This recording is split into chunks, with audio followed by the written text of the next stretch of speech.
friends.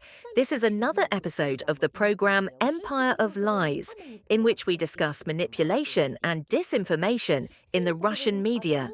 Europe's Watchdog, how Solovyov is turning Ukraine into an enemy of the continent. Vladimir Solovyov's latest broadcast is not just a stream of aggressive rhetoric, but a coherent, almost mythological construct. Ukraine is portrayed not as a victim of an invasion, but as the main threat to Europe, a chained terrorist cultivated by the West and ready to bite its masters at any moment. In this construction, Russia is not the aggressor, but the victim. Europe is the naive trainer, and Ukraine is a monster created and released from its cage.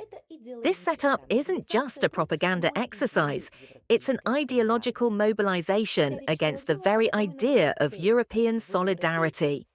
Solovyov's entire speech is built around the thesis: you Europeans have created this threat yourselves, and now it will come for you. 1. Ukraine as Europe's new internal enemy. Solovyev begins with figures: 24,500 casualties, 7,500 civilian deaths, allegedly from Ukrainian strikes. These figures are unsubstantiated, but serve not to inform, but to emotionally anchor. Ukraine is presented as a country whose goal is to blow up Russia from within. Then the rhetoric shifts dramatically. Now Ukraine threatens not only Russia, but all of Europe. If the Ukrainians can blow up Nord Stream, then they can also kill the Prime Minister, says Solovyov. This is how propaganda reverses cause and effect. From Russian strikes on civilian targets, it instantly moves on to imaginary Ukrainian terrorist attacks in Europe. In this myth, Ukraine is transformed into an instrument of chaos, and Europe into a foolish teacher who has lost control of its own pupil. I heard Mr. Sikorsky threaten that the safety of President Putin's plane would not be guaranteed if it were diverted to Budapest, as Trump himself had suggested. That is, Poland, through an official court, officially issued a ruling justifying the terrorist attack on the Nord Stream's pipeline, and now the Minister of Foreign Affairs is saying that if a Polish court demands it, we will impede the free passage of the Russian leader's plane. These are very telling cases.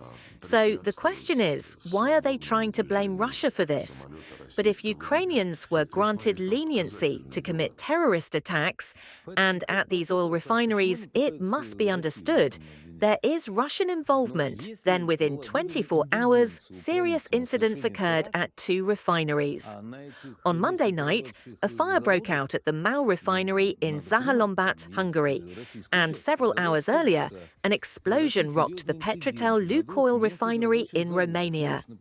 The Mau refinery, the largest and most modern in Hungary, receives Russian oil via the Baratsak pipeline. The Romanian refinery, owned by the Russian company Lukoil, has an annual capacity of 2.5 million tons of oil, making it one of Romania's largest enterprises. 2.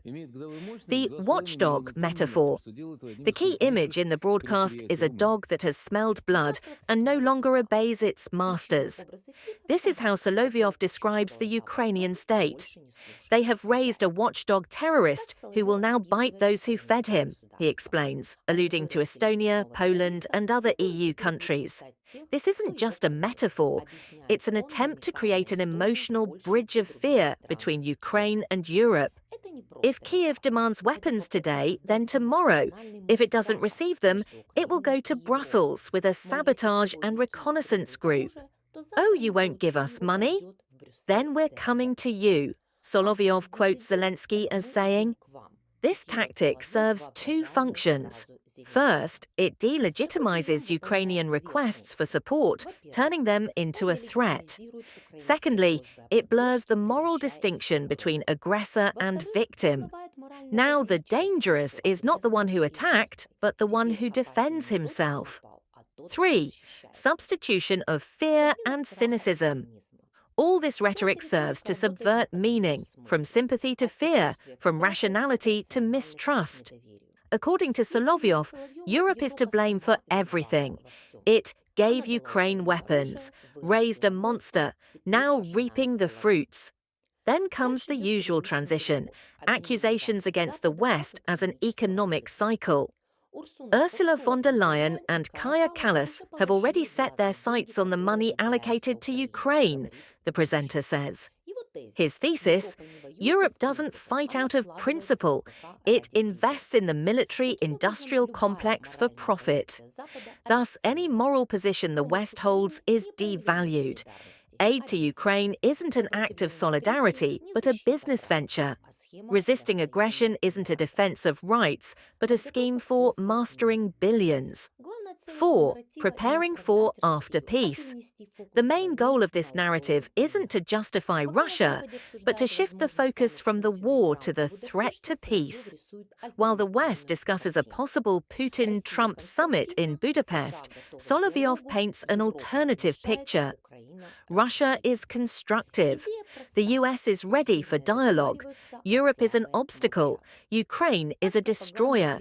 The idea is simple: let the strong negotiate and the weak remain silent.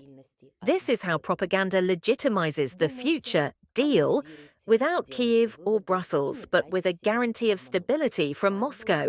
You've been on the Empire of Lies program. See you soon.